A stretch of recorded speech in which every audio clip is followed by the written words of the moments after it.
to implement the 2010 Constitution. And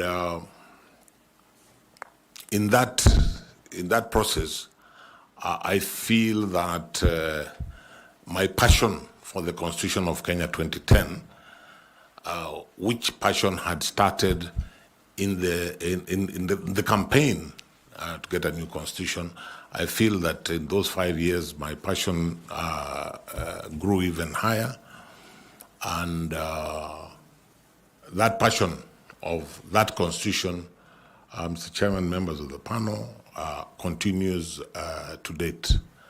So, not to take too long, we served until the end of 2015 when the term of the commission came to an end. After I left CIC, after a small break, I took a brief but unsuccessful excursion into elective politics, but it was a good experience. It helped me also to understand politics at a more ground-based level. In February of 2018, I was appointed to be a judge of the East African Court of Justice, an appointment which took effect from the 1st of July of 2018. I served on that court for a period of 5.5 years. The term was, my term was for 7 years, but for reasons which, if the panel wishes me to explain, I will explain. I did not finish the 7 years. I left in January of 2024 and came back to Kenya because the court is based in Arusha, Tanzania. And I came back to do my own private things, a little bit of consultancy, a little bit of writing, a little bit of studying. In the meantime, soon after I came back, I was appointed to chair the council of the Kenya School of Government, where I still am as chair of the council. Of course, I think it's probably necessary to state that if I were to find favor with this panel, as well as the appointing authority, then obviously to comply with the law, I would, before appointment, relinquish that position. Mr. Chairman, I maybe will pause there in terms of who I am and await further questions from you and the panel. Just as a follow-up of that introduction, yes, it would be nice for you to highlight 1 or 2 successes that you had with CIC. Yes. And what you think are regrets from that stint that you had, yes, that follows us up to now. Yes. The laws that you think you ought to have done and you didn't do, and the country may be suffering from that failure or absence of those laws. Thank you, Chairman.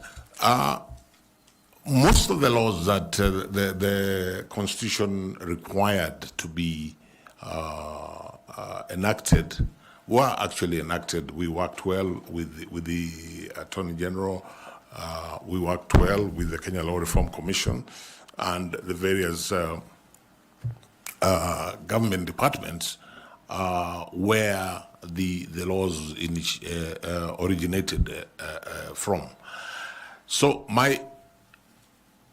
what I would say, while we wrote most of these laws, I think I can honestly say that there are 1 or 2 of them, because of the process where these laws eventually had to pass through cabinet and then be taken to the National Assembly so that they could be enacted. I do have one or two that personally, and I think most of my colleagues felt that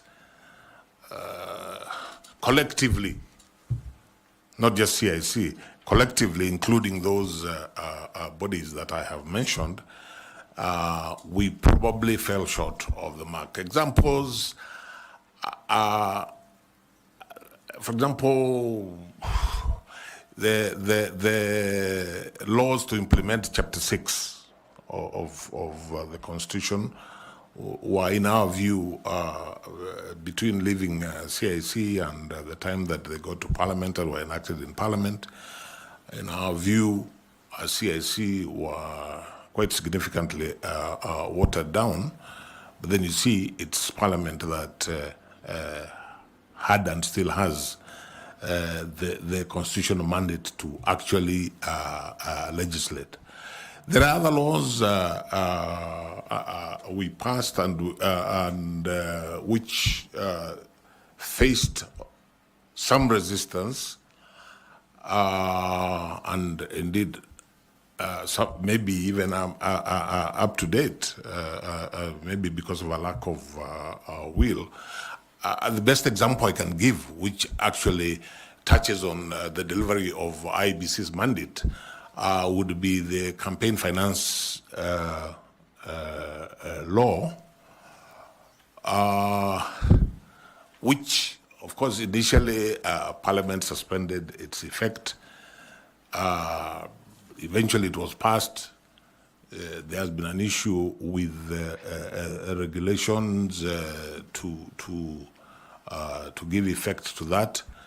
I'm still hopeful that whoever goes to the commission at Iebc, because this is an important part of the electoral process, can actually push and negotiate with the executive, with Parliament, with all stakeholders, so that that law, so many years down the line, is actually passed, so that the intent of the Constitution is achieved.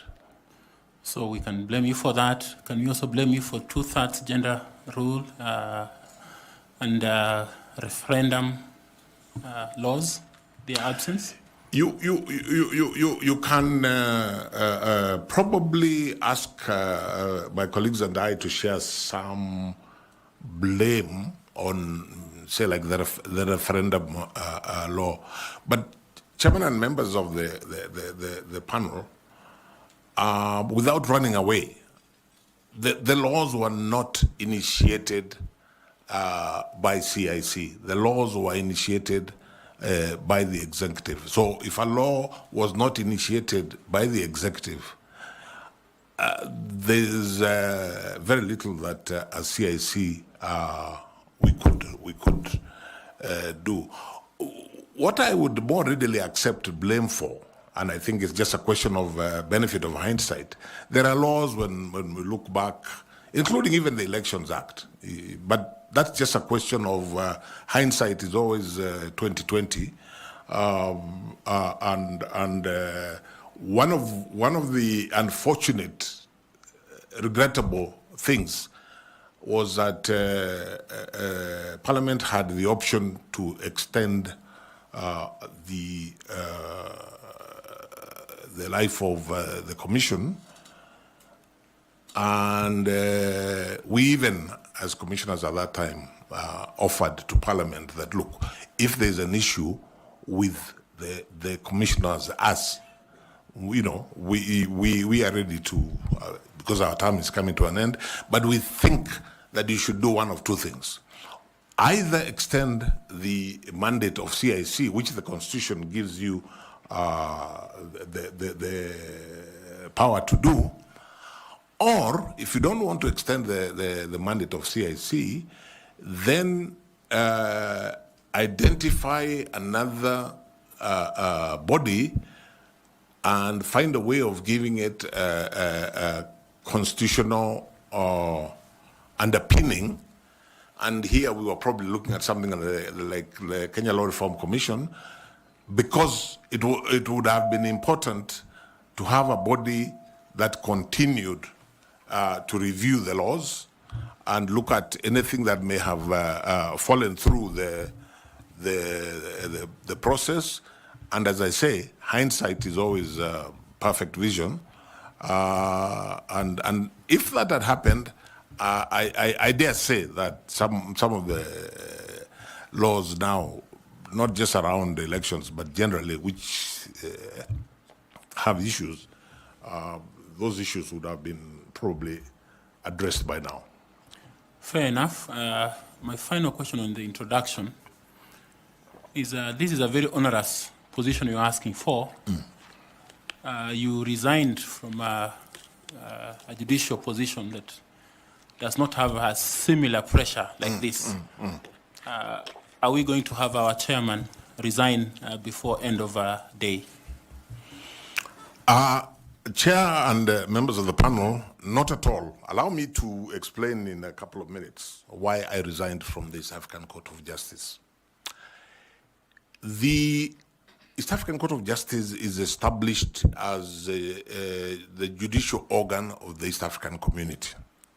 It's an ad hoc court, means it's not full-time, and it operates to a certain calendar. I think it is not unfair for me to say, because I think it's a matter of public notoriety, that the East African community for the last few years has struggled almost to the point of becoming dysfunctional. So that you had a situation where you have an ad hoc court with a calendar, 4 sessions in a year. Each session, as it approaches, is cancelled because there are financial issues within the community. And when this happened for practically the whole of 2023, I said to myself, I'm not being fair to myself. I'm not being fair to the people of East Africa, because all this time, Chair and members of the panel, every month I am earning $2,000 for doing nothing, because it's called the intersessional something that you get paid every month. So I thought long and hard, and I decided that I was not adding value to the people of East Africa by remaining in a court which is hardly operating. So I then took the step of bringing my concerns to the appointing authority, who the President of the Republic of Kenya, and saying, this is not working. I really would appreciate if I can get the opportunity to resign and do other things. Enough. And that's why. So the answer to your question is I do not anticipate those sort of problems if you are to give me the chance to be chair of the commission, so the issue wouldn't arise. So if Parliament doesn't approve budget that you present, will you be pushed to do? You see, Chairperson, I do not foresee a day when the commission will actually grind to zero, not able to operate at all. What could happen if there are delays or budget cuts and so on is that there are certain parts of the mandate which, but a day, I do not anticipate a day when Parliament will completely, there is no, which is what was happening in Arusha. There is no money, and it wasn't so much about the money. It is a question of what then am I doing here? You see, most of my colleagues the judges of the East African Court of Justice, are also judges in the national court, their respective national courts. So if you put off the session, it's a bit inconvenient, but they just go on. There is a service they're delivering in the national courts. For those of us who are not engaged at the national level, but just went there on that ad hoc basis, I felt that it was not right to continue, especially, as I say, when you're continuing to earn an intercessional allowance and you're doing nothing.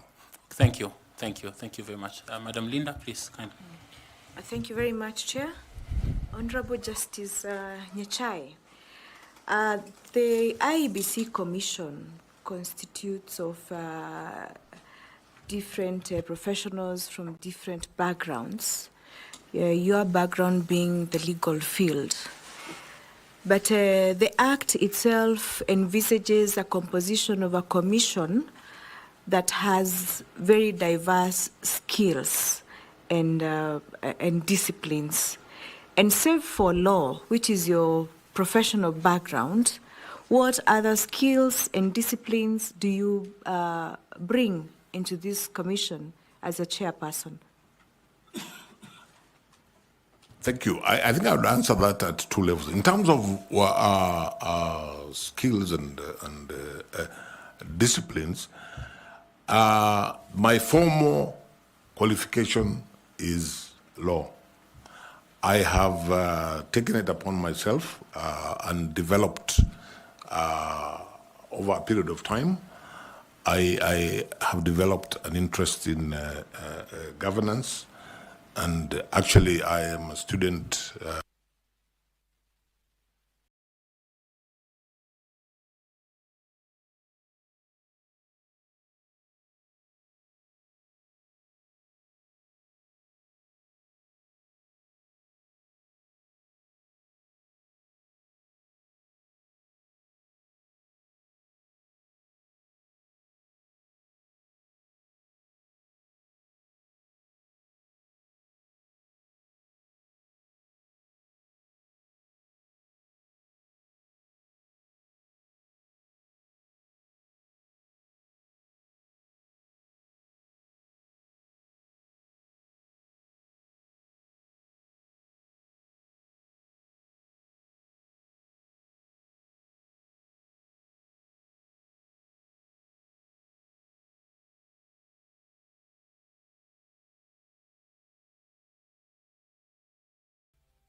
I never heard the music so sweet. And why that has prepared you for the role that you are asking for today. Thank you. Thank you very much, Chair of the IEBC selection panel. Thank you, distinguished members of the panel. Chair, I'm happy to be referred to by whatever is convenient to a particular member at a particular moment, so that's not an issue for me. Let me begin, Chair and distinguished members of the panel, by appreciating that I have been given this opportunity to interview for the office that I have applied for, by way of being shortlisted and being given this opportunity to appear before you this afternoon. My name is Charles Ayako Nyachae. I'm an advocate of the High Court of Kenya for the last over 30 years. I began my career as a state counsel in the office of the Attorney General. I was there briefly for about 2 years, after which I ventured into practice, private practice, by establishing a law firm with another colleague. We were both young lawyers. And I practiced law privately between 1986 up to the end of 2010, when I took leave of absence from the law firm. During the time that I practiced law, personally, I was more a non-litigation lawyer. I rarely did litigation. I mainly did commercial work and things like mandate of Iebc. And expect, you have made reference to pressures, and expect that. And this may not be too new, because we went, especially in the initial stages, with the changes that the 2010 Constitution, which obviously is radical and transformative relative to the previous Constitution. There was also plenty of political pressure from everywhere, at times from Parliament, at times from the executive. I feel that we were able to stay on the straight and narrow. So, speaking for myself, I believe that is an important skill to be able to navigate those pressures while not compromising on what it is that the mandate is. I think I also feel I would bring into the commission people skills, particularly with the commission itself, so that, because I visualize on day one you have a commission of 7 people. They may or may not even have ever seen each other. They are from different backgrounds, possibly with different orientations, different personalities. So I would see the role of the chair, one of the most important roles of the chair, which I believe my experience with CIC stands me in good stead, is how do you manage this kind of scenario? People with different orientation, people with different personalities. I feel that mainly because if you ask me about my personality, people have told me this and I believe it to be true. One of the gifts God gave me is to listen. And I think it's very important when you're dealing in that kind of scenario to listen. And that way you are able to manage people a little better. So I would say the people skills, I would say the courage to do that which is right, irrespective. And I have thought about these things. A close friend of mine, a very close friend of mine, a professional colleague, when I told him I am applying for this job, he told me, my brother, are you sure you want to do that? I asked, many people have asked me that question. I said, yes. He told me why. I asked him why. He told me, you should be ready to either lose your life or your integrity. That's exactly the words that he used. I told him, no. I do not intend to lose my life in serving the people of Kenya as chair or commissioner of Iebc. And I have no intention at any point of compromising on integrity. And I think it's defeatist. So to answer your question, I believe I have the courage that I have no illusions about how difficult this job is. But then at the same time, I have no hesitation in believing that I can do it. That's okay, Justice. I want you to confirm to this panel. Yes. If it is true what Dr. Elizabeth Muli says about you. Yes. She's one of your referees. Yes. That you possess exceptional stakeholder management and conflict resolution skills. Because I did not hear you say that you possess those skills. But she says that in her recommendation letter. Is it true? It is true. I guess maybe I did not say everything that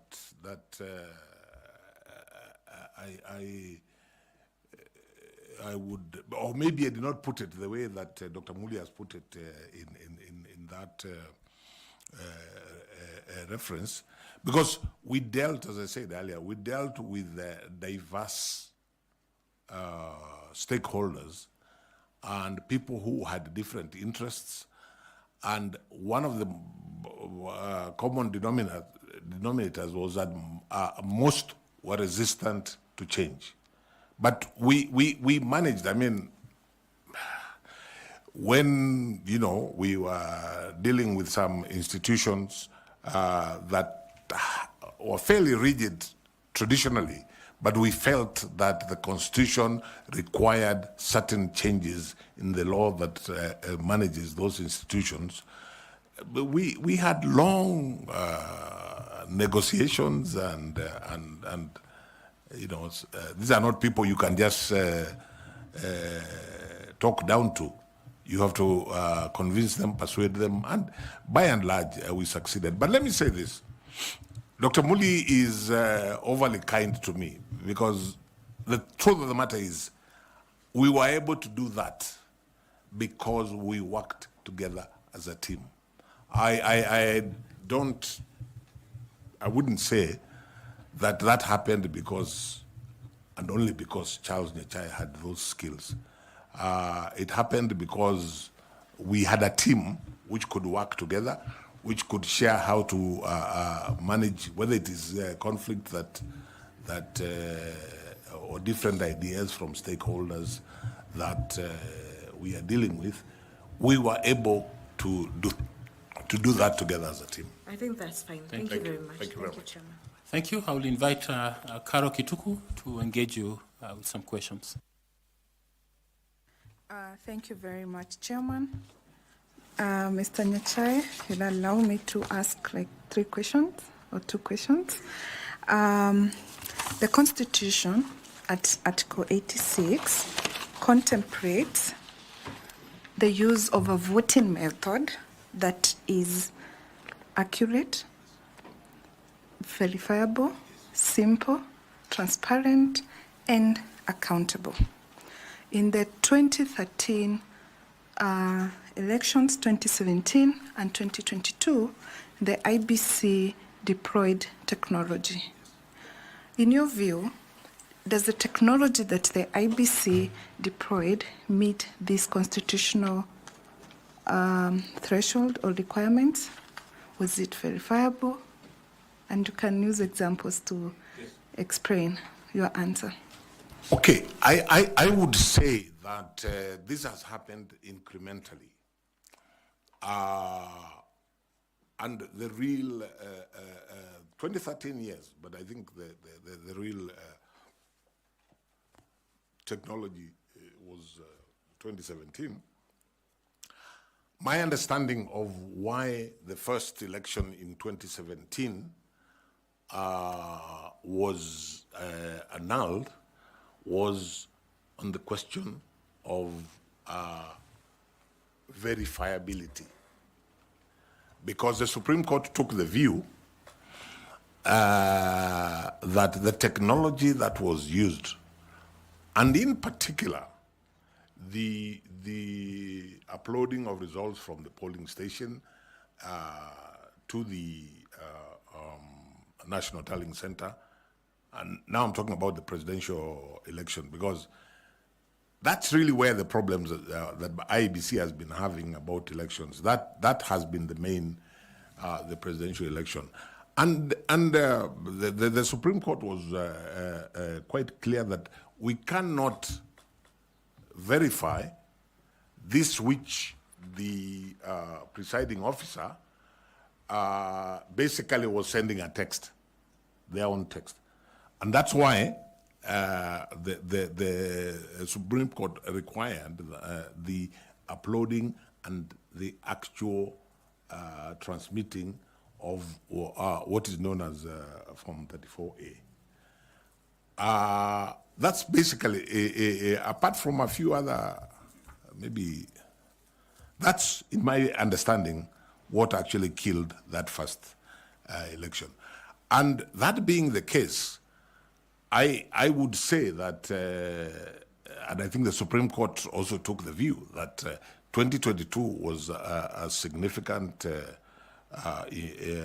improvement, and on the what remains to be done, in my view,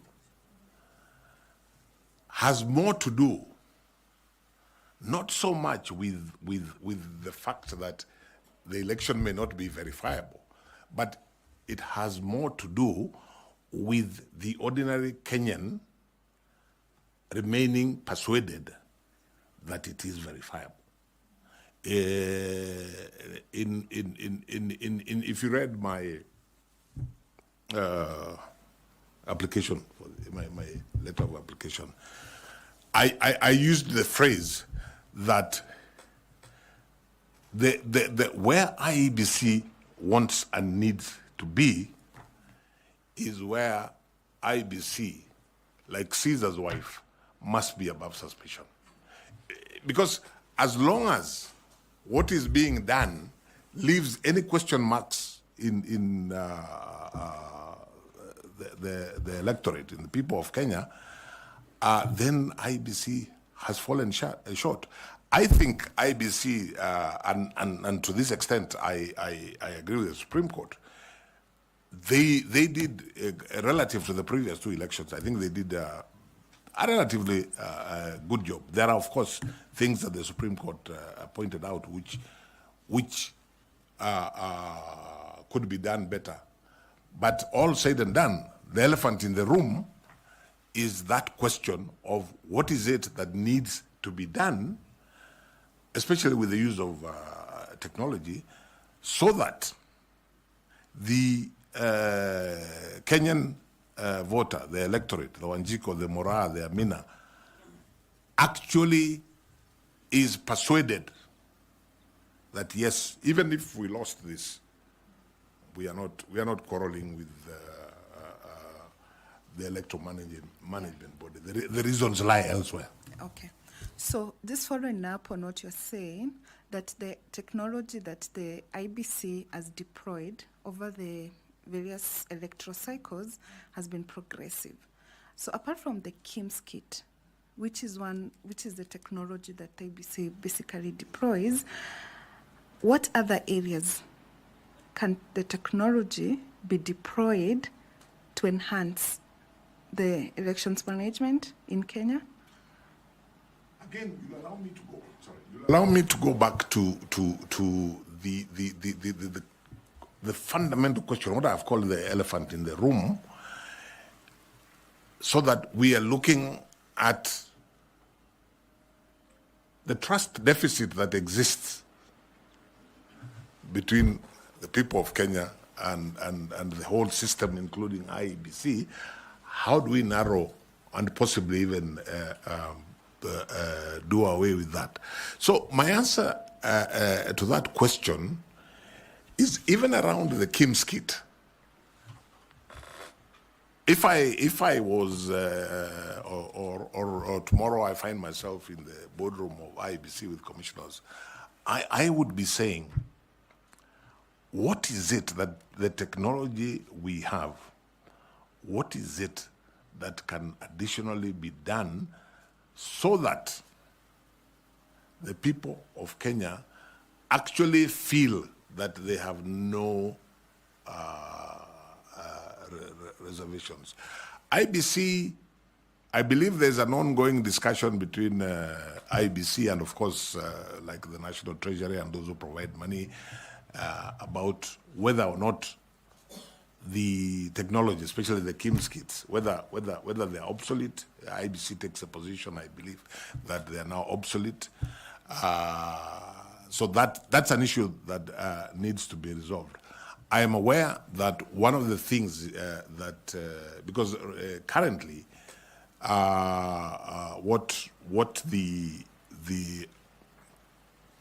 KIMS kit does, as I'm sure you members of the panel know, is the starting with the registration of voters, then the registration of candidates, then the identification at the polling station of the voter, and finally, which is the most problematic, the transmission, especially of the presidential result from there.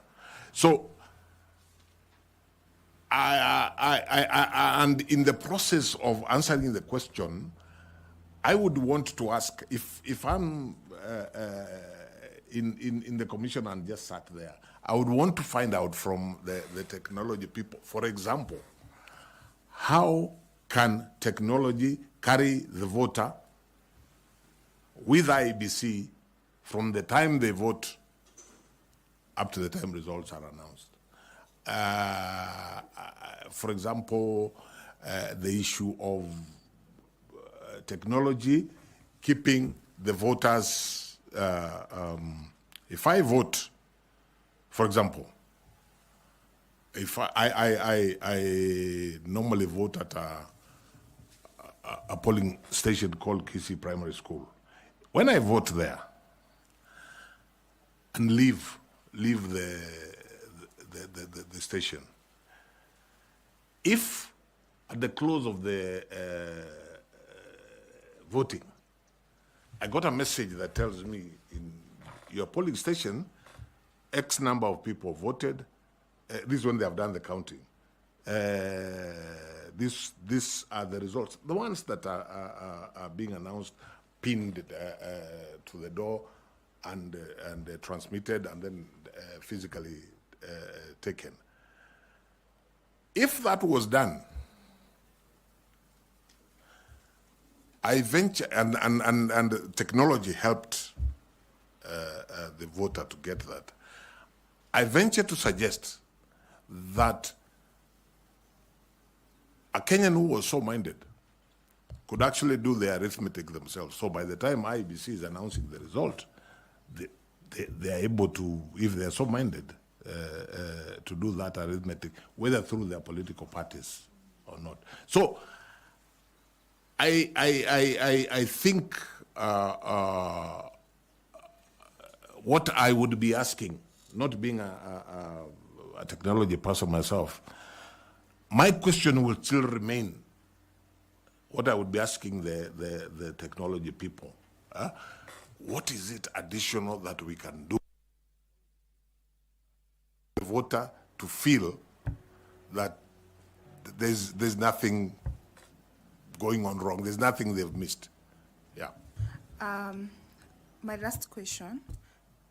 So the law and there are instances that the technology does fail. Yes. It's technology, it can fail. So the law envisages that IBC should contemplate having a complementary system. Two questions. What is this complementary system? And the second question, how would you ensure that that complementary system remains credible, transparent, verifiable, accurate, and accountable? Okay, the first question. Put on your mic, Justice. I'm sorry, Chair. The first question, what is this alternative? This was the subject of litigation. Of course, having another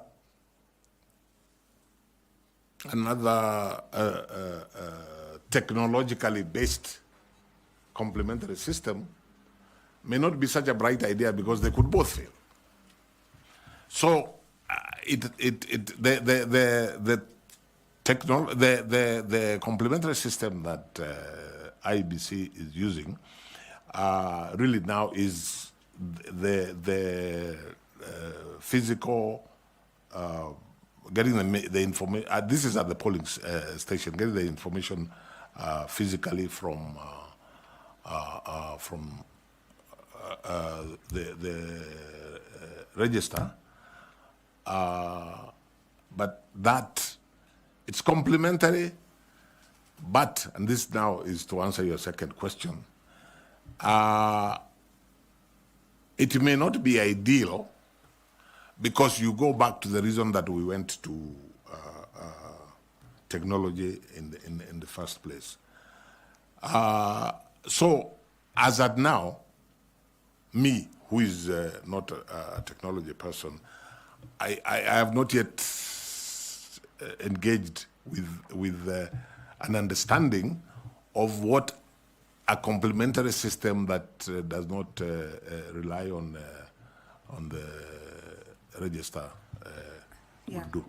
So maybe to help you, this complementary system can be manual in the sense that the voter identification is manual. It's outside the technology. There is a physical counting, the physical tallying of the Form 34, 34A, 34B, 34C, and the handwritten transmission or the physical transmission of the forms to the National Tallying Center. This is in regard maybe to the presidential. Yeah. So that is maybe what could be manually.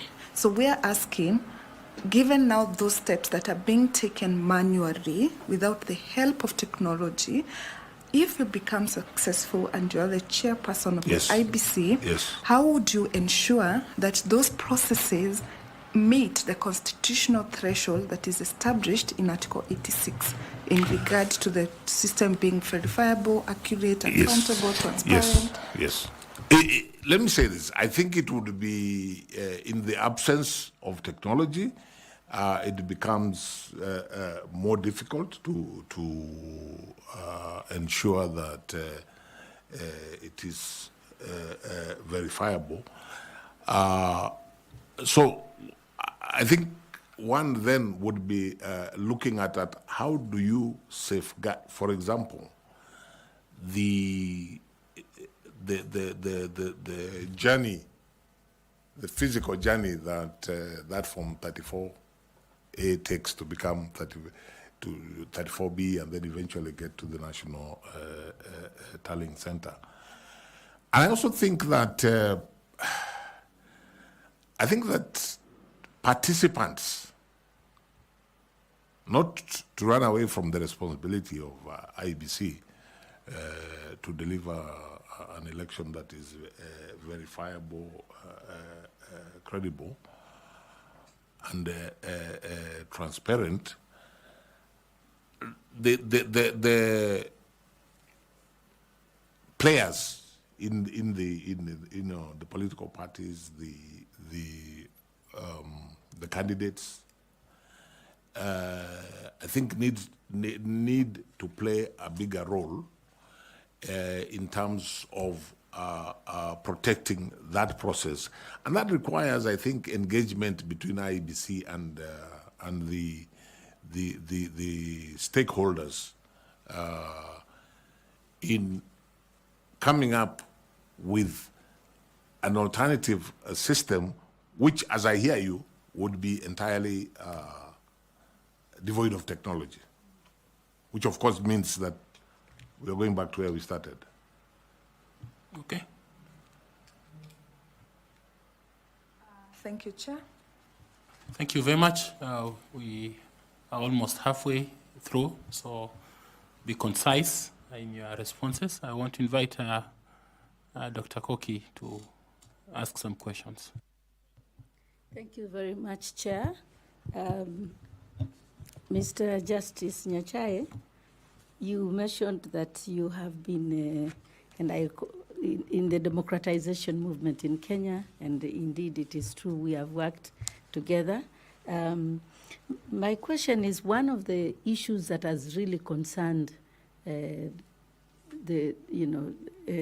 democracy, has hampered democracy in Kenya, is and has contributed to divisive politics is a system of first past the post, or what we have in Kenya, that leads to results that the winning candidate takes all, where the winner takes all. And one of the concerns that, of course, there are many ideas that have been advanced on how to improve the democracy and the electoral landscape by introducing different types of electoral systems. For example, mixed member proportional representation, etc., which addresses some of these divisive elections. Why do you think that has not succeeded in Kenya? And you have been involved in, in this process for that long. That's the first question. My own view is that I think there are probably several reasons which pertain to our type of politics, which sadly is not always issue-based. And that's why even political parties, to actually achieve issue-based political parties has been a challenge. And that's why, for example, proportional representation may not work, because you have a mindset. We want our own representative in this particular locality or in this particular community, who we see as our representative. It's not about issues. That, I think, is a reality. But let me say this. Those who, in the democratization process, as you will recall, Dr. Muli, we tended to deal with much more basic things, and we really didn't get at that time to the stage where we are looking at, for example, alternative kinds of elections. I always ask, whenever I hear that argument, I always ask myself, why does first past the post work in very many other systems, but it's a challenge. It's a challenge in Kenya. The people of Kenya, I think, promulgated a constitution as they saw fit, how they wanted to be governed, and perhaps if and our politics tends to revolve around individuals. Perhaps a solution would be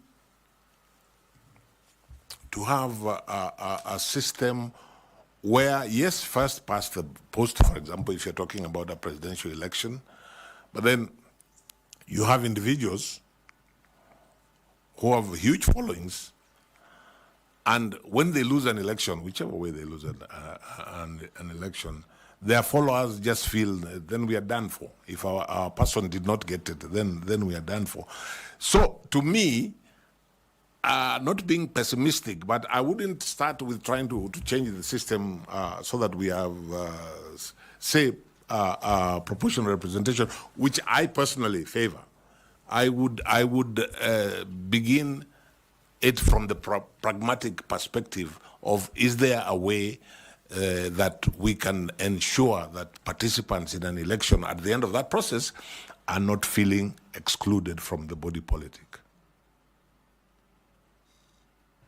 Thank you.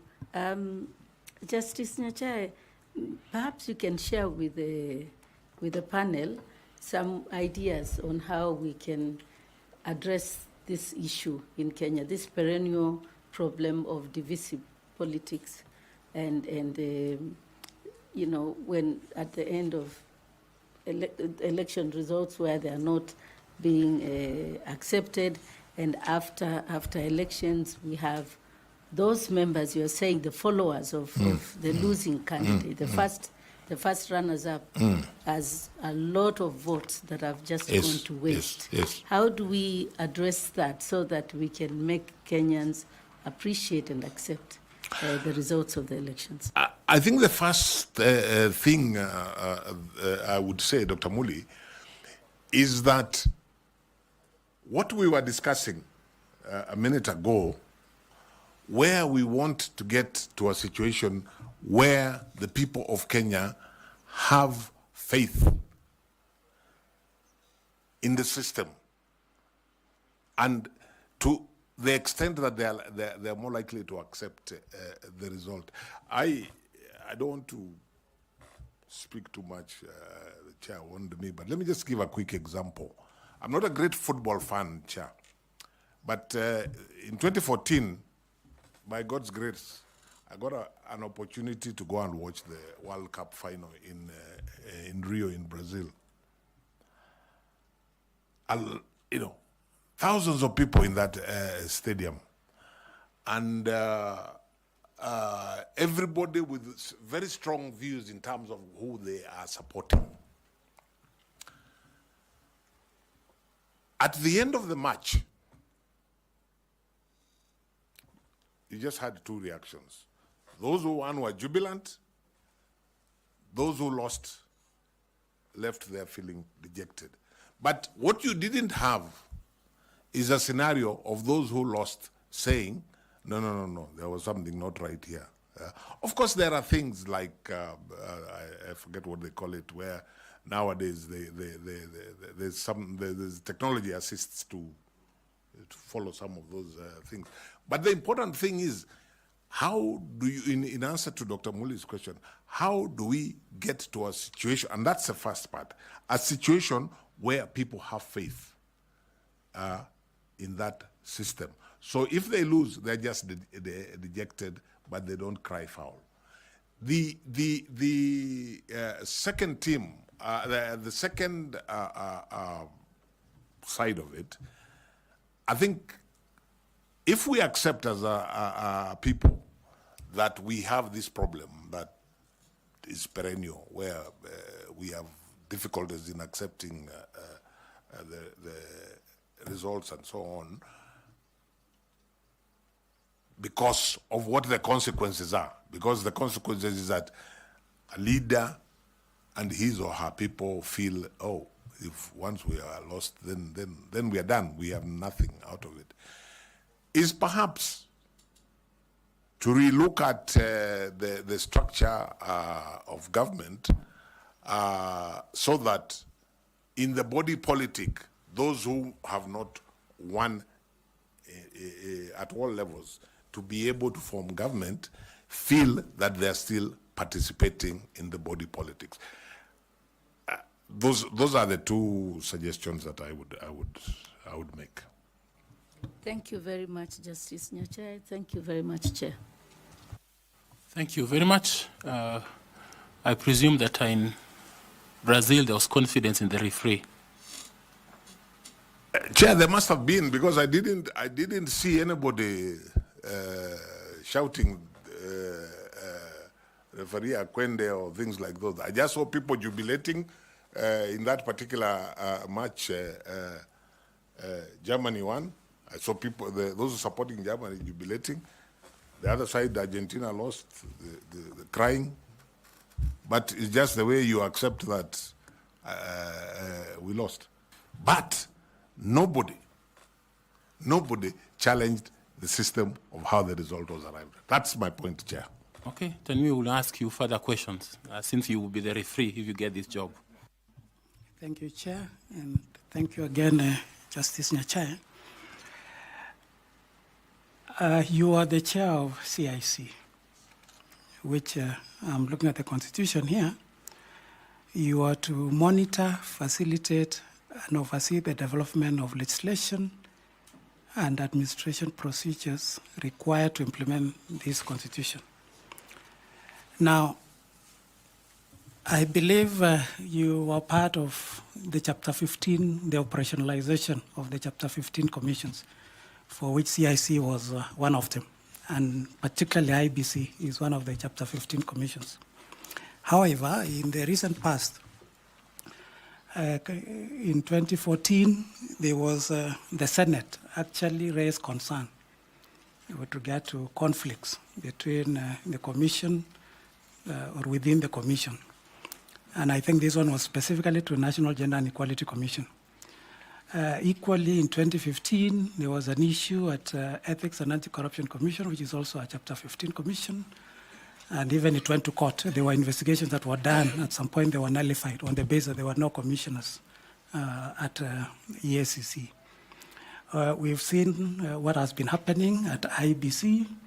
2017, we saw how the former chair, the CEO, how some commissioners left, resigned.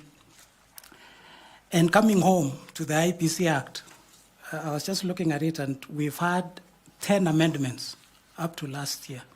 The one that created this election panel was actually the 10th amendment of the IPC Act. So looking at the governance framework of these constitutional commissions and the conflicts that we've seen running across, is there a problem with regard to the governance framework of our constitutional commissions? And is it a constitutional issue? Is it a legal issue? Or it's more of a governance issue? Thank you. My answer to that would be it's none of the above. The biggest problem is the dynamics of personalities and what is perceived as power play. The one you didn't mention was between the National Land Commission and the Ministry of Lands. I honestly, obviously, like I said earlier on, hindsight is always 2020. There must have been a few things here that when you look back, you say, this we could improve on and this we could improve on. But the basic framework for each of those constitutional commissions, I would still stand by the laws that were put in place.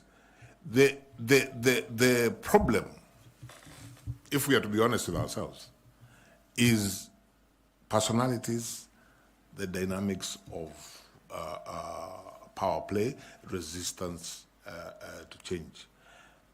Classic example would be the conflicts that were there between the National Police Service Commission and the National Police Service itself, the Inspector General and his team. I still don't think the problem was either with the Constitution or with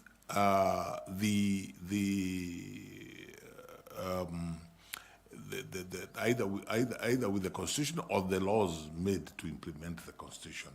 I think it has more to do with a situation where one side or other is resisting change. You know, we must not forget at any point that the 2010 Constitution was and remains a radical document, a transformative document, relative to where we were before. So when you tell a senior police officer, take the IG, and I mean, it's just an example, I'm not accusing the IG of anything, that you were able to do this previously, but now under the constitutional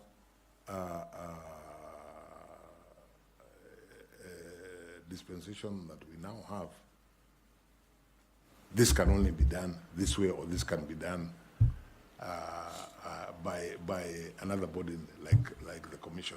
Even when we were writing the KDF Act, for example, it took a lot of energy, particularly by Dr. Muli, Elizabeth Muli, who was in charge of that particular thematic group. It took a lot of energy, negotiation, for the military to understand a concept called civilian oversight, which is in the Constitution. They're not used to it. To their credit, eventually they were able to internalize it. To me, the problem we have been having with the constitutional commissions is not about the constitution, is not about the laws to implement the constitution. It's about the power play and resistance to change. Further to that, the IEBC Act, which if you are successful, you will be responsible for its implementation, was actually amended in 2016. And it is the only one under Chapter 15 commissions that has separated the functions of the commissioners and the secretariat, unlike all the other Chapter 15. This one under Section 11A has went ahead to separate it. So given your experience and the fact that you've said it's not about the law, it's not about the constitution, it's about power play, so how will you, if appointed, handle these challenges that have been default to IBC for the last 10 or so years? Sorry, which particular one? Which particular challenge? You see, Section 11, yes. 2A. Sets out the... It is the only yes. of all the Chapter 15 yes. where it has clearly separated the roles yes. of the Commission and yes. of the Secretariat, yes. unlike any other Chapter 15. Yes. So, given the fact that you've said this is about power play, it's yes. not an issue of law. Yeah. So, assuming you, and if you get this position, yes. as the chair of IEBC, how will you ensure that these conflicts, perennial conflicts that have been there at IEBC, which are more of power play, not the law, how will you address them as once appointed? Okay. I think there are two different levels of conflict. The one that we were talking about in the earlier question is about the commission as an entity and maybe another entity like part of the executive which was dealing with particular issues beforehand. Now you're asking me about within the commission. And if you're asking me about IEBC, if I was privileged to serve as chair of IEBC, I would consider myself lucky, more lucky than the other constitutional commission heads, for the simple reason that I accept that amendment 11A is a very helpful and useful amendment, because you don't then have to have any tug of war about who does what. The bigger problem has been, in my view, with the other external entities. But let me come to IEBC. You know what?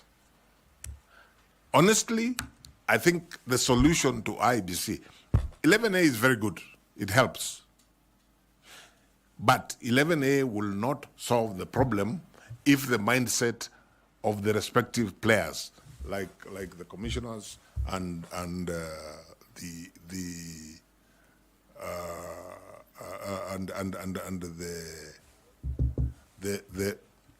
secretariat, you know, are mentally operating from different perspectives. That amendment is 2016. Yeah? Now, if we just look at the commission, it didn't help in 2022 at Bombers. It was there. You still had this rupture which nobody understands. Yeah? But which, for me, I attribute to more, not about the structure. I attributed more to a problem of personalities and a problem of interests, and again, power play. So the law there, which is very good, Section 11A of the Act is very good. It sets out all this, yeah? But we still have a challenge. Even when I read the Supreme Court judgment for 22, which endeavored to advise the issue of the relationship between the chairperson and the commissioners relative to the chairperson constitutionally being the returning officer for the presidential election. I am persuaded that even with that guidance from the Supreme Court, if the mindset of the people within that commission is wrong or is negative, you will still have it. So maybe I'm going further than the question you asked me, but if I was to find favor in the position that I have applied for, and I was find myself as chair of the commission, I would consider one of my most urgent and major tasks is how to make 7 people every person has come from wherever they have come from, how to turn that into a team which focuses on what the mandate is and how each of them individually can deliver for a collective discharge of the mandate. And for me, as an individual, I consider that my experience at CIC would come stand me in good stead. Thank you very much. I'll ask Misati Evans to take up some questions. Thanks so much. Let me call you Charles. That's what I'm used to calling you. Now, from what you have just answered, it will be clear that the issue of personality and the institutional infrastructure is not a problem. Then in your own view, what do you think brings these conflicts at the state currently as it is? Why are we having problems? Because from your presentation, or the way you have answered is like the personality issue and the infrastructure is okay. What I think causes the problem is you have a situation, and again, allow me to refer back to the experience I had at CIC. Remember, CIC was the commission was created by a process which involved the 2 disparate political groups that had formed the coalition government. If we are to be honest with ourselves, what that meant is that people came there probably from the perspective of a political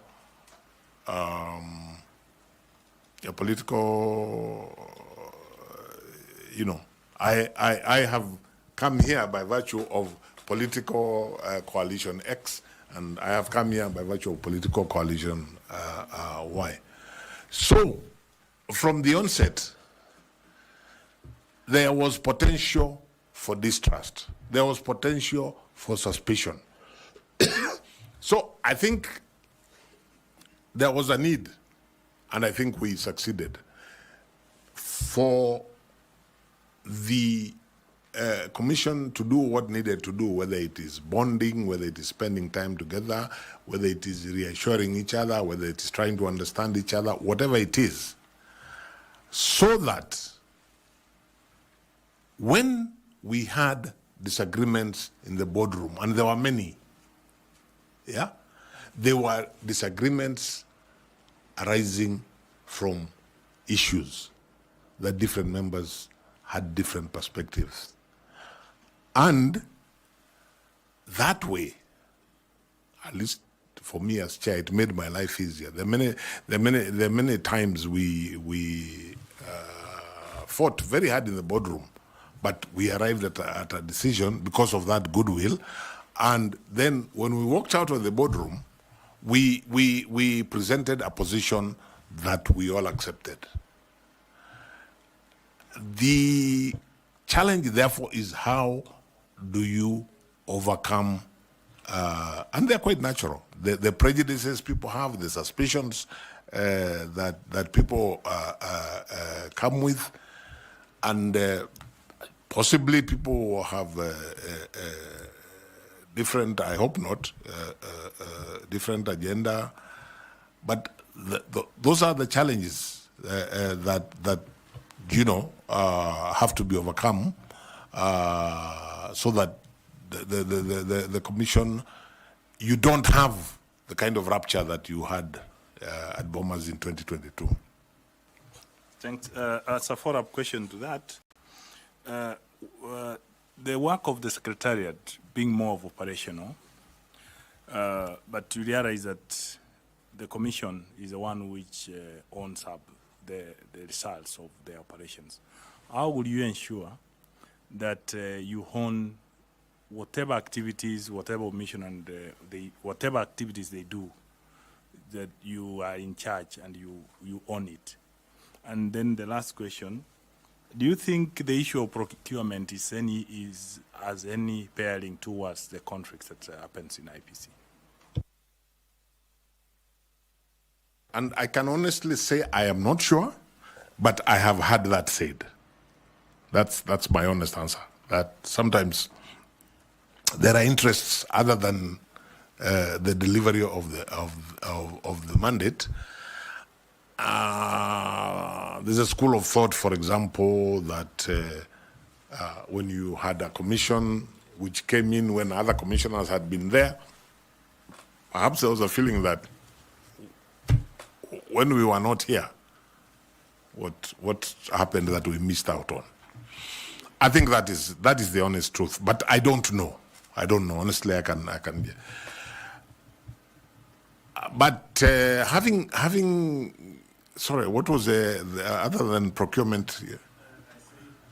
You own the actions of the operation. Yes. So I think it's a matter of working relationships.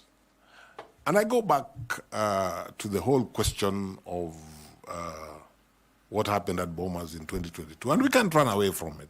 I mean, it was the low point of the Electoral Commission. When you think about it, the actual physical verification that happens at the National Tallying Center is actually done by the Secretariat under the supervision of the Commission. So really, because it's done by the Secretariat and the supervision of the Commission, you would expect that you wouldn't have that kind of scenario, because the Secretariat, which has been doing the tallying under that supervision, and it's mathematical. We have verified.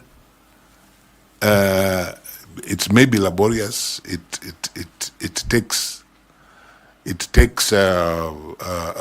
may take time, but it should be purely mathematical. Especially when we remember, it's just verification between from 34A that was transmitted and from 34A that arrived at Bomas. So, when the returning officer, take my constituency again as an example, when the returning officer from Nyaribari Church constituency arrives with his 34B with the attachments of 34A, all that the Commission is required to do is to verify that what he has brought is consistent with what was uploaded and sent to the National Tallying Center. Because in the minor KI case and subsequently, the courts have said what was announced by the presiding officer at Kisi Primary School cannot even be changed by the chairman of the commission or chairperson of the commission. So, when you think about it, the tallying exercise should be an exercise really that is basically mathematical. Because once you tally that, what happened at the Kisii Primary School with what was uploaded and sent to the National Tallying Center, multiply that by, is it 47,000 polling stations, it's purely mathematical. So, ideally, that problem that arose in Bomas shouldn't have arisen. I am persuaded that what happened in Bomas had more to do with the personality differences. I wouldn't want to guess what caused the personality differences or whatever, but it had less to do with that mathematical process that is the tallying at Bomas. Thank you very much. Thanks so much, Chair. How about you? I'd like to ask Madam Fatuma to bring in her interventions, please. Thank you, Chairman. Mr. Nyachae, you okay with that? Okay. As I said, they're all my names. You had Mr. Mr. call me Charles. I'm comfortable with that. Okay. In the next election, the youth are going to be the highest percentage. However, they face barriers like disillusionment, apathy.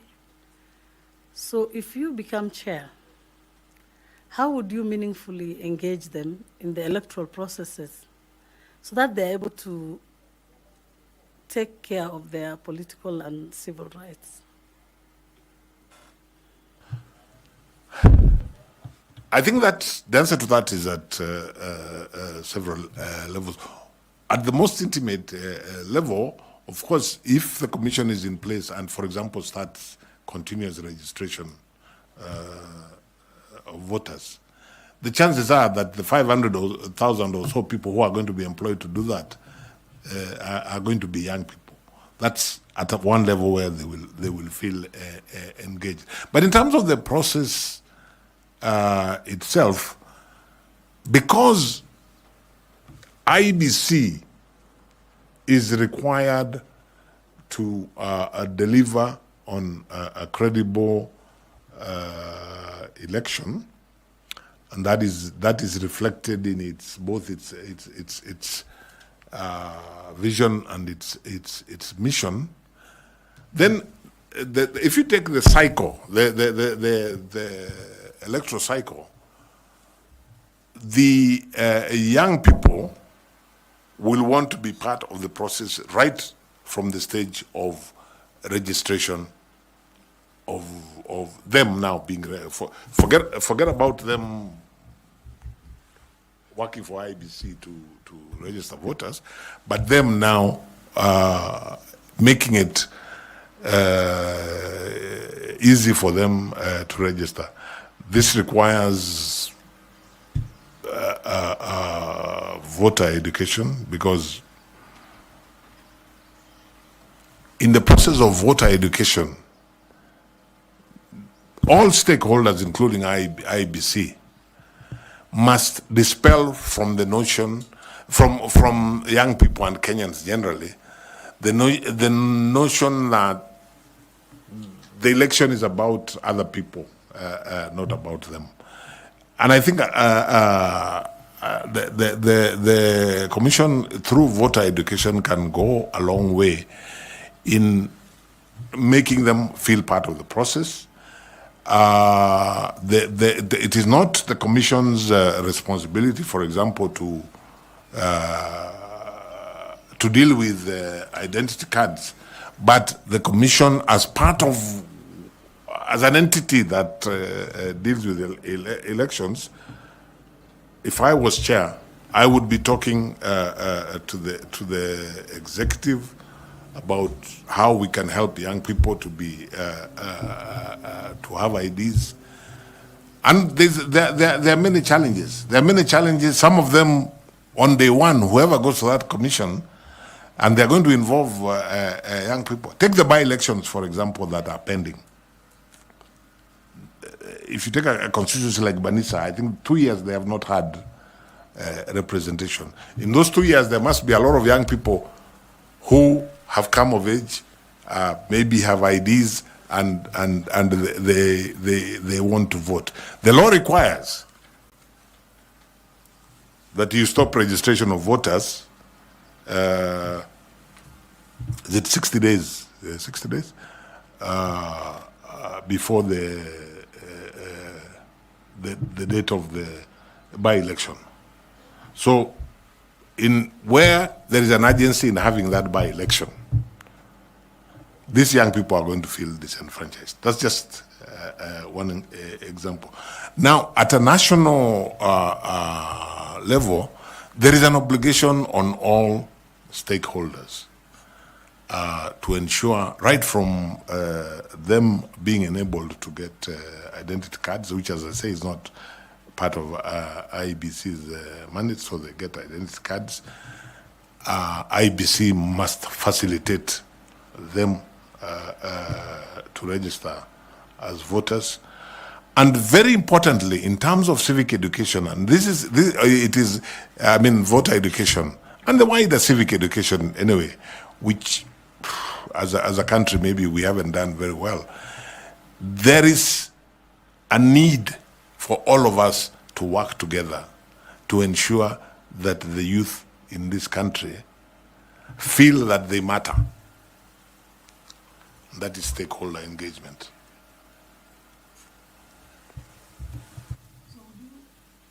So would you think of, I liked the part you talked about the obligation of creating awareness on obligations of stakeholders. So would there be specific programs targeting the youth on this? Yes, I would, after receiving advice on how we could do this, and especially what are the financial implications, if I was chair, I would put a high premium on inclusivity for young people, so that they feel this process, they are part of it, they are an integral part of it. As you said when you were asking the question, they even are the larger percentage of the people that citizens that are eligible to vote. So I would look to the National Treasury to specifically provide funds to enhance, especially voter education, and in that particular section of stakeholders, and engage them as widely as we can in that, and continuously in that period before the elections. And continue, I think, looking at the wider issue, I think one of the challenges IEBC seems to have is that, especially in terms of funding, the focus only seems to be as you approach elections. And yet things like voter education, registration and so on and so forth are things really which should be completely around the electoral cycle. And I would want, if I was chair, I would want, as a matter of policy, to engage commissioners so that we collectively engage those who provide funding, so that there is a specific target of young people. Thank you very much. Thank you. I'd like to ask Mr. Bore Nicodemus. I'll ask you. Thank you, Chairman, and Charles, for being able to take us through and answering these questions. And I'd like to, looking at your track record and having worked as the CIC chairperson, I'm sure you experienced cartels who wanted the status quo remain and engaging you with your pet subject of football. We have seen referees ending the game while they are halfway going home because they are aware that when they end the game in the middle of the field, they will face a Herculean task of explaining to the people why they have lost the game. Now, we are looking at Iebc and looking at the budgets that they have presented, some people look at the budget in terms of how they might be able to gain from it. When they talk about the 63 billion shillings that they have asked from Treasury, some people look at how much they can gain from it. And you are applying to be the chairperson of such a commission, which has a lot of interests that are not only political, but also financial. So how would you be able to manage the interests of the country, to balance the interests of the country, at the same time getting rid of the cartels that may be a part of the problems of the internal conflicts within IEBC? Thank you, Mr. Bore.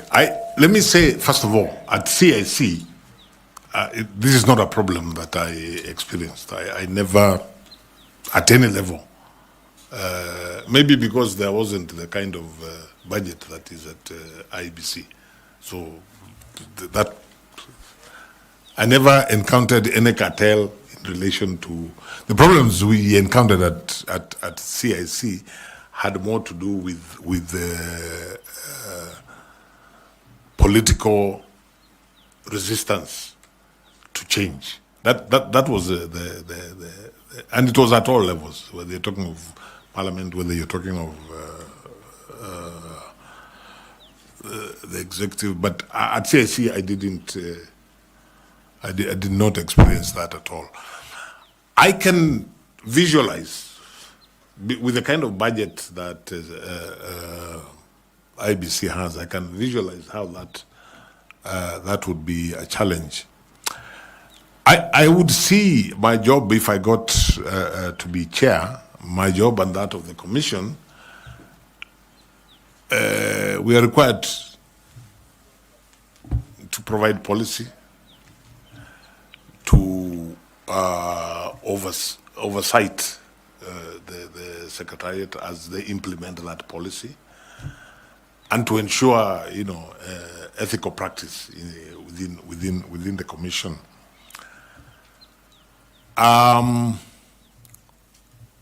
So, for me, that would be the guiding, focus.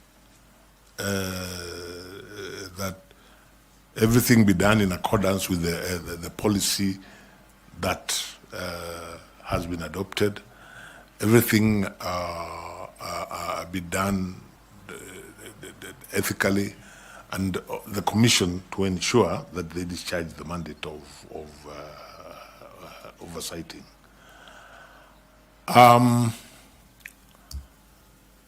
But I think that it's one of those areas that if the commission are all of the mindset, then I think the commission should be able to resist any untoward attempts by what you have described possibly as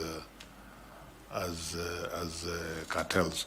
But I can visualize that kind of figure probably has people salivating around the country just because of the figure.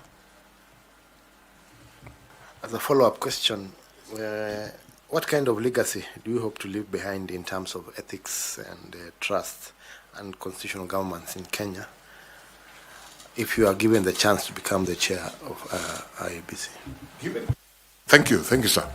Given the history of this commission, especially in the last 3 elections, like I said earlier, there are many people, well-minded people, who think it's a very brave thing to go to IBC. And therein lies the challenge. So what I would want with a good team, if I got this position, with a good team of commissioners, the legacy I would want us to leave is a legacy that this is the commission which was able,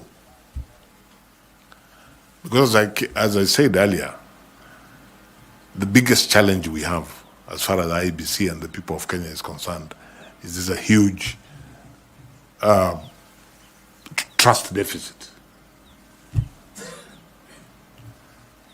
The commission that comes in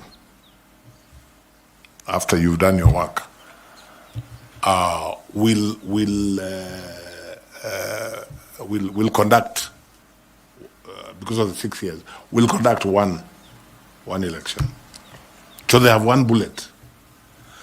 And the one bullet is to reverse that situation of the trust deficit. So for me, alongside anything else and everything else that the commission will be doing from day one, is what is geared towards reducing that trust deficit. I'm an old-fashioned, or shall I say an old-school lawyer. So for me, the Supreme Court of Kenya tells me the 2022 election met the minimum standards of contemplated by the Constitution. I accept that because that's me as an old-school lawyer.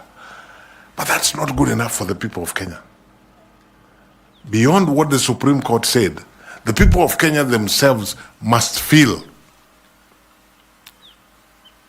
like the losing side in Rio in the football match. They must feel that, yeah, we lost, but that's the way it goes. We can't all win, but we have nothing negative to say about the Electoral Management Board. So what would I like to be remembered? I would like to be remembered, and you can't do this alone. It can only be part of a team.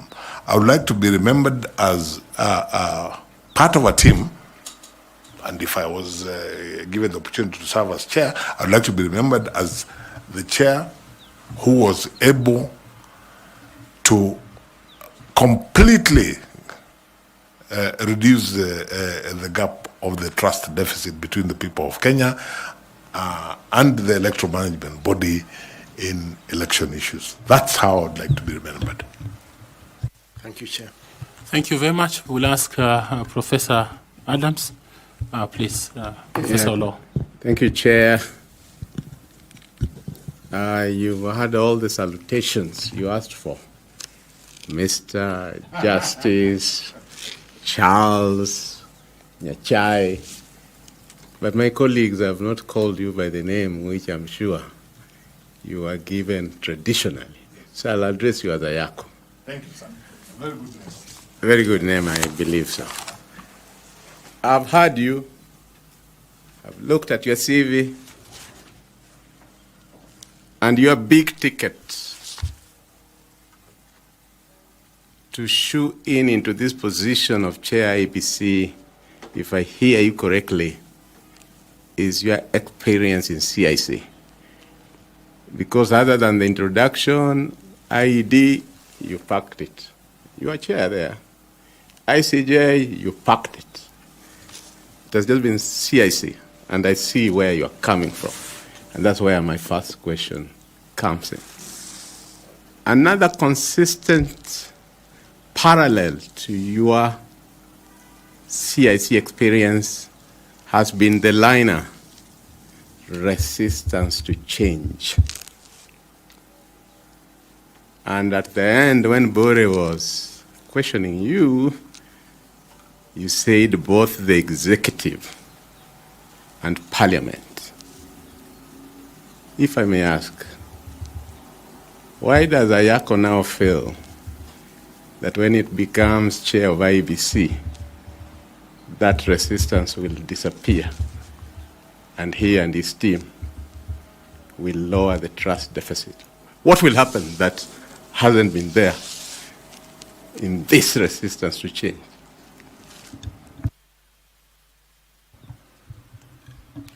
Let me say this. When I talk about the resistance to change at CIC, effectively what I am saying is I expect all levels of resistance, even at IBC, probably because the stakes are higher. At CIC, I wouldn't say that we failed to overcome. I think we went a long way in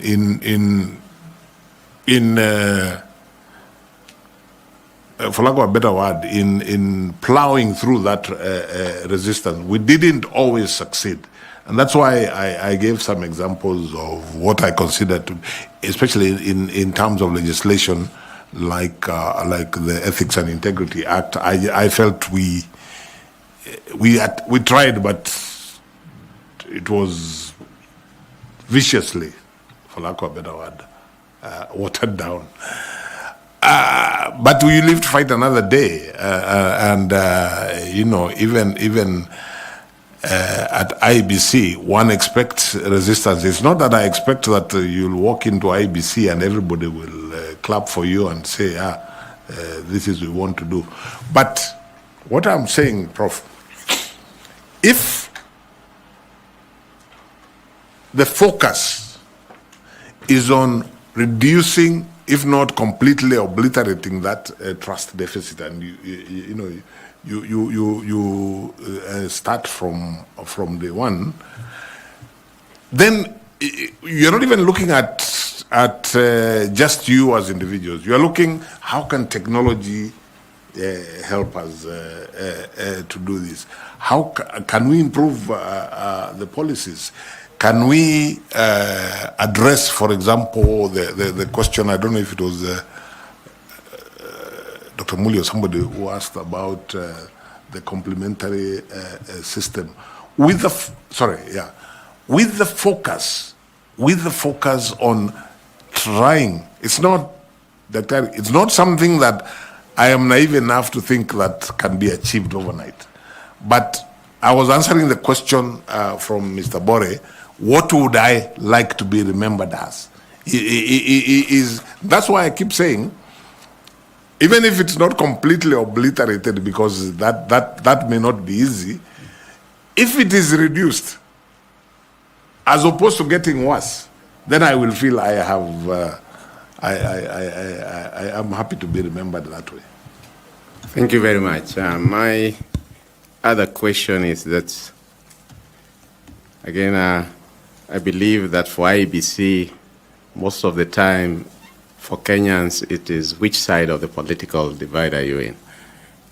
And there are those who have time and again become pessimistic that prefix independent should be removed from IEBC because it's never independent. The law that is guiding us in this election panel is very clear on who is qualified or not qualified to run. And I just want to use the analogy that you gave us of the World Cup. And now I won't mention teams because Kenyans are very passionate about the Premier League.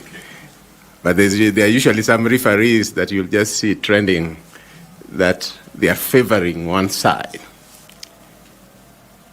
And my question is that if you were to succeed as chair,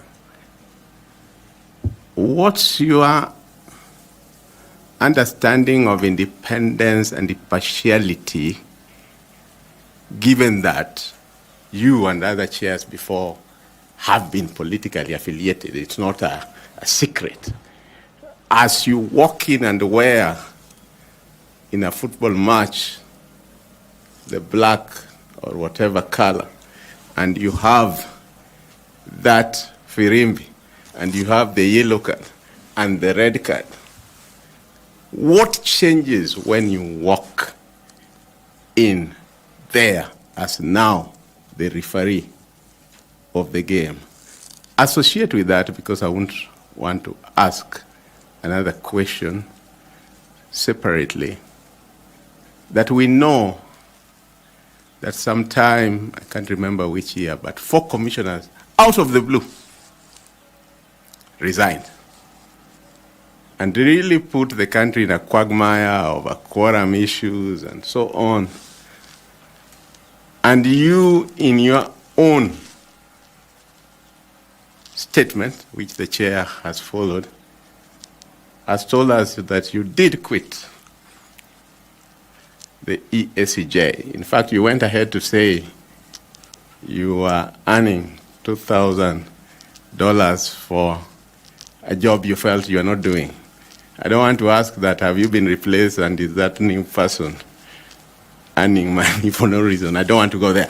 I want to stick to your quitting. Given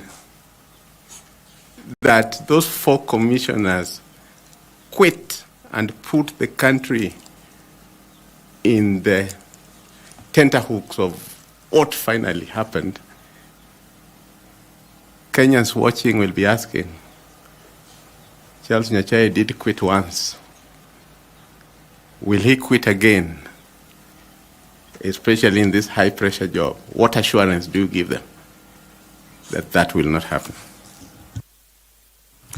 Thank Please you. take maximum of 4 minutes. Okay. The answer is no.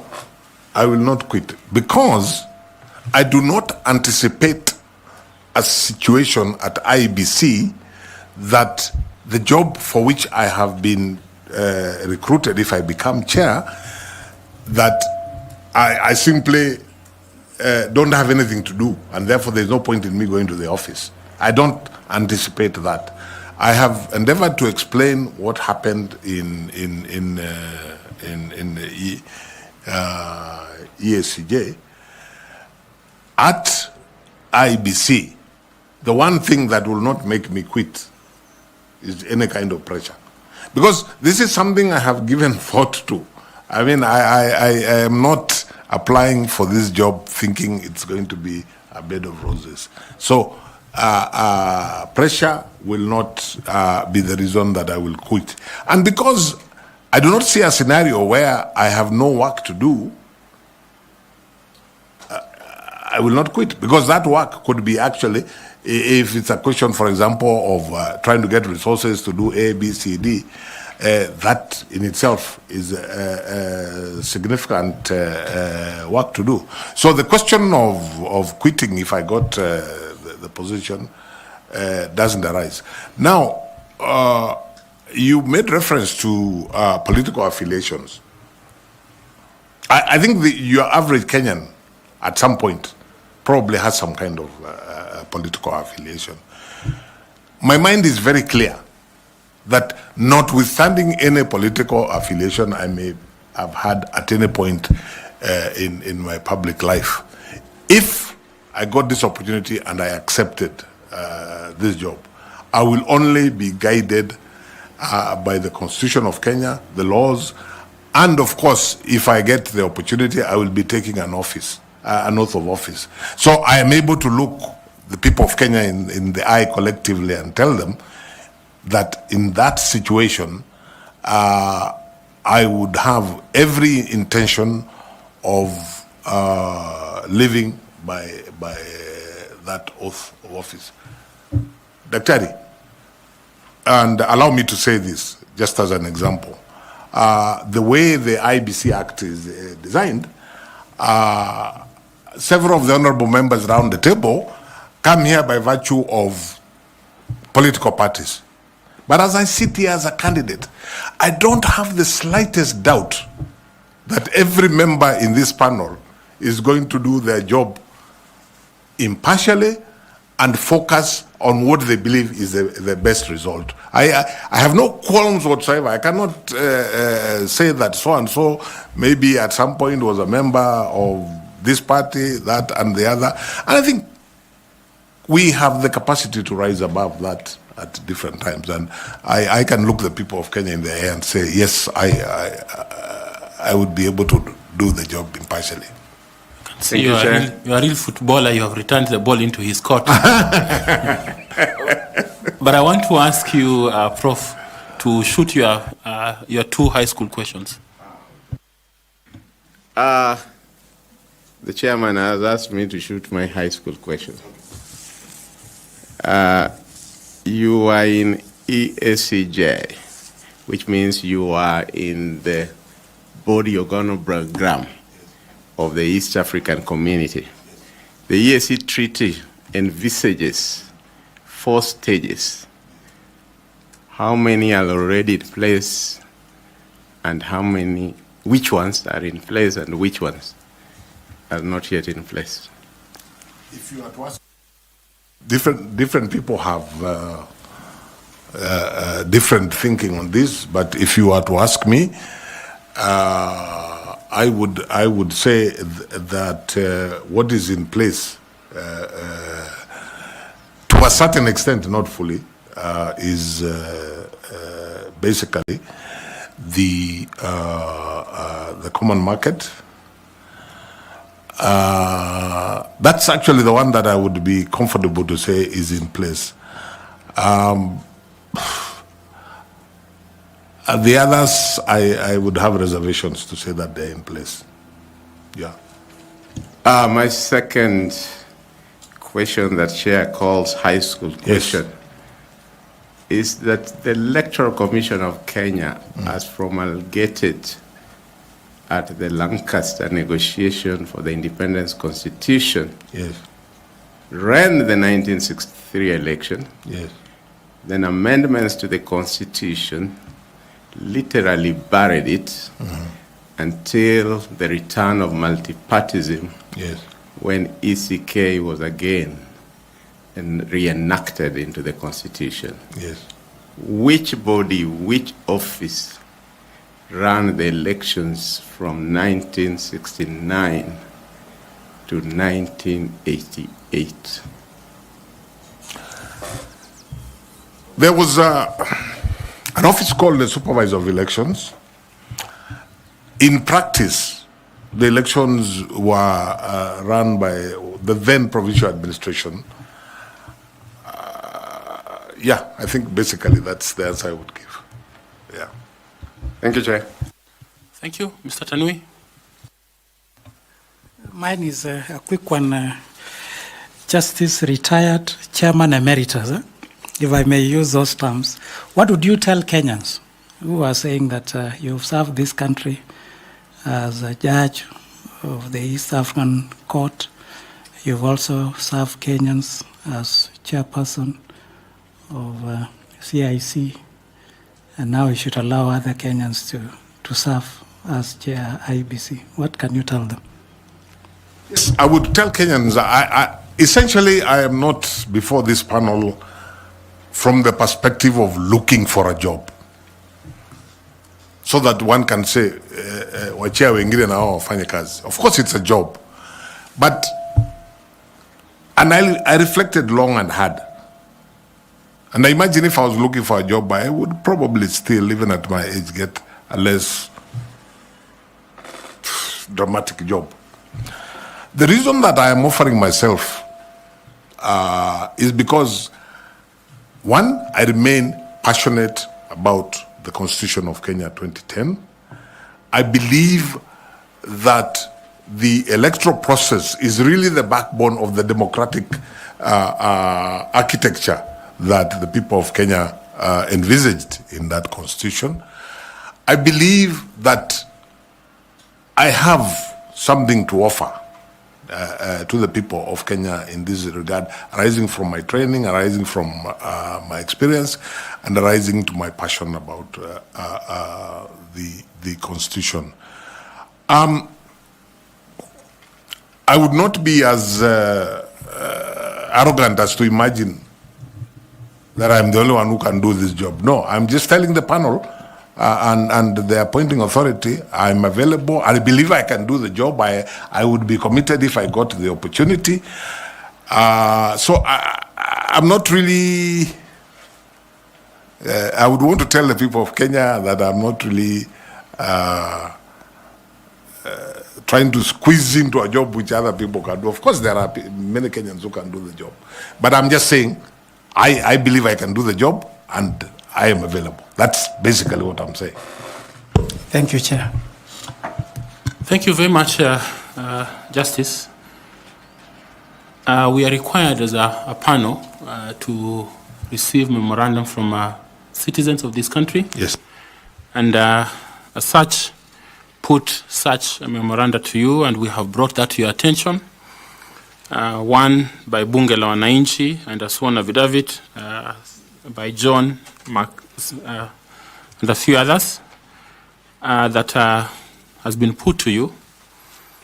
And they allege the following: that you failed Chapter 6 integrity test due to scandals including extramarital affairs and child support lawsuits that you have faced before.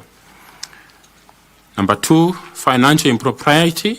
They allege that you are linked to Procter and Allen, a cereals company in financial distress that has defaulted 3.7 billion loan, raising doubts about your financial management capacity. Number 3, that you, Chair, lack a public record, and they allege that to implement key electoral reforms, you failed to do this as a chair of CIC, and in coming into office as a chair of IEBC, there will be nothing new that you'll add. Number 4, they say that there's some conflict of interest, that perhaps you have some political patronage that bring in lack of integrity, and you may not be objective in a presidential election. Then finally, that you lack public trust due to these past controversies, including personal scandals and questionable appointments and financial disputes. What do you have in terms of response? Briefly, kindly. Thank you very much, Chair. I'm happy to respond to those. I did get the memorandum and I looked at it. Of course, this is a public process, and it's right of every Kenyan to make allegations. One would expect that any serious allegations would have some support. Now, when I go through this, the first one of personal morals and integrity are just allegations, and some. I saw a page from some newspaper, and that's all that it is, allegations. Whatever they talk about, they have really not given any substance, and I do not accept the allegations, and I think that's really, on that one, that's what I would say about it. The second one, and I think Procter and Allen, I have never had anything to do with the management of that company. I am a very small shareholder in an investment company which itself has shares in Procter and Allen. I have no direct links with Procter and Allen. So I don't know how I would answer that, because if you're talking about financial management, I've never been involved in the financial management of Procter and Allen. So I really don't know how that would be said to reflect financial impropriety. The allegation that I failed at CIC, I think it's insulting, not so much to myself, because I'm a candidate here and they're welcome to say what they wish to say about me. I think it's insulting to the people I worked with at CIC, the entire team, and all the other stakeholders, to say that we did nothing and achieved nothing at CIC. I think the work that CIC did is self-evident. So I think this is just an allegation, like all the others, meant to scandalize. political patronage. I'm not sure which you referred to, because I saw two things. One, a statement about the manner in which I was appointed to the East African Court of Justice. To the best of my knowledge, that's the way. The treaty has no details, and that's the way the manner I was appointed is the way all judges are appointed through their respective heads of state who sit in the summit, which is the appointing authority. The head of state nominates. And so unless the treaty is changed, I really don't think, and unless every other person who has been appointed from Kenya to the East African Court of Justice has gone there by virtue of political patronage, which I think there is no evidence to that. Again, I think this is purely scandalous. The other thing, there was an allegation of me being related to somebody who they seem to know that is going to be a presidential candidate. Something I don't know anything about. The person they mentioned is not my relative, so I really don't know how I would respond to it. Again, I think it's purely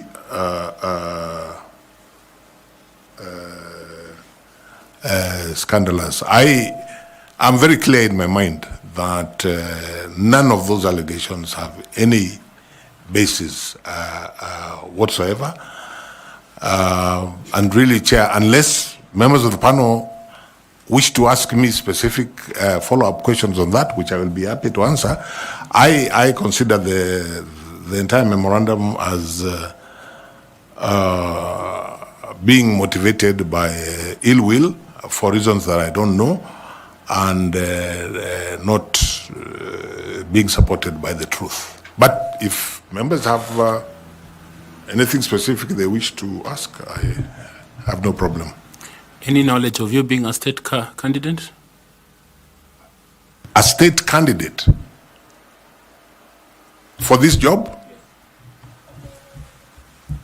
No. I'm not sure what a state candidate is, but I made this decision to run. You know, Mr. Chairman, when somebody talks about a state candidate, they are actually insulting this panel. You're the people who are going to decide who among the people that you have interviewed you are going to recommend to the appointing authority. So the idea of a state candidate is foreign to me. Your last question. Thank you, Chairman. Justice Nyachae, there have been allegations by Bunge la Wananchi. Yes. In a memorandum that I'm certain that you have seen. Yes. Facts which have been disclosed to you earlier, that there was misappropriation while you were at CIC in the year 2015, that the Auditor General's report revealed that at that time the Commission spent an excess of expenditure of 43 million in a budget of 306 million, which had been approved. That at the time you ended up spending about 349.8 million. Even though largely the amount was accounted for, they say that the 9.2 million was fraudulently paid for the supply of newspapers, a matter which they say to have been subject of criminal investigations. What is your response to these allegations that this panel has received in a form of a memorandum? Sorry, I'm hearing this for the first time. Was that memorandum sent to me? I think so, it was. Separately from the earlier one? It must have been in the same package. Oh, I didn't see that one. And My answer is very simple. I know absolutely nothing about that allegation. I was not involved at CIC in anything to do with the financial processes or practice at the Commission. I'm also not aware of it, but in any event, I was not. I would have wanted to know if there were criminal proceedings, who are they against and what was the outcome. I really don't know anything about it. That is self-explanatory, how you have explained, and I think it is sufficient for the purposes of this interview. We just want accountability in terms of the memorandum that we have received. No, that's... And of course, a fair defense for yourself. Absolutely. Which we are grateful. Absolutely, absolutely. Okay, Tanwi? Maybe, Chair, to also help us, were you the accounting officer of CIC? Not at all. Not at all. Thank you. That's all. Yeah. I think that's enough. Okay. Finally, you may not have seen this memorandum, but we have received it this afternoon saying that you are a state officer. Are you a state officer? I chair the council of the Kenya School of Government.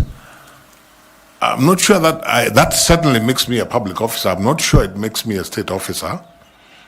Okay. I think that's okay. Yeah. That's enough. Thank you. Thank you very much.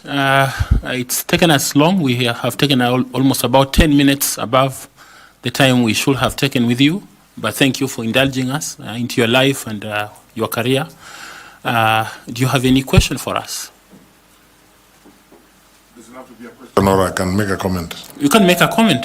My comment is to really appreciate the opportunity to interview before yourselves, to wish you well in the process, because you are doing an important public duty, whatever you decide, and to say that for me the most important thing is that from whichever corner I may be, I remain passionate about the issues that we have been discussing. If I get the opportunity, I will endeavor to do my best. If I don't get the opportunity, I will continue to support the country as it strives to achieve the issues that we have been discussing on IEBC to deliver its mandate from whatever corner. Thank you very much, sir. Thank you very much for coming. We appreciate your time and the sacrifice you have made to spend your afternoon with us. We wish you well in this pursuit. There's a bottle of water there. Please do remember to pick your certificates. Asante sana. Thank you.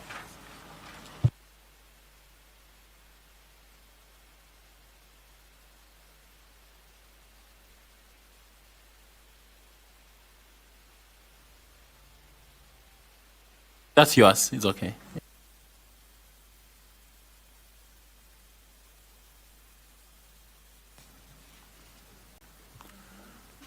Wow. Okay. Media, do we ask you again to give us some space kindly? Turn off your gadgets and just allow us